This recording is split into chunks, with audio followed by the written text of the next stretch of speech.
দেশের মানুষ সম্পূর্ণভাবে প্রস্তুত নির্বাচনের জন্য। এদেশের মানুষ আত্মহুতি দিয়েছে, গুম হয়েছে, ক্রস ফায়ারের শিকার হয়েছে।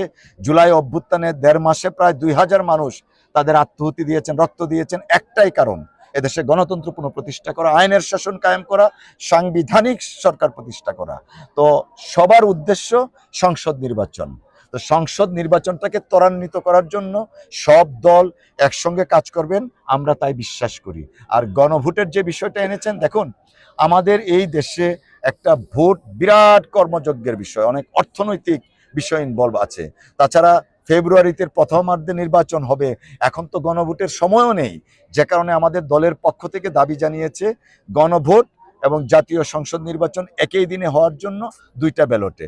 আমরা সেই দাবি আশা করছি বন্ধুপ্রতিম প্রত্যেকটা রাজনৈতিক সংগঠন এই দাবিটা কিন্তু অত্যন্ত বাস্তবসম্মত, সময়োপযোগী। তারা সেই দাবির প্রতি একাত্মতা ঘোষণা করে সংসদ নির্বাচনের জন্য গোটা জাতি, গোটা দেশ, এমনকি জামাত ইসলাম নিজেও প্রস্তুত। তারা গত 1 বছর আগে তাদের ক্যান্ডিডেট ঘোষণা করেছেন। তো সেই দাবিটার প্রেক্ষিতে সংসদ নির্বাচনের প্রশ্নে সবাই ঐক্যবদ্ধভাবে কাজ করব। ফ্যাসিজমের বিরুদ্ধে যেমন আমরা ঐক্যবদ্ধ ছিলাম, প্রত্যাশা করছি গণতন্ত্র পুনঃপ্রতিষ্ঠা করার জন্য সবাই এক মঞ্চে উঠে একসাথে কাজ করব ইনশাআল্লাহ। ধন্যবাদ সকলকে।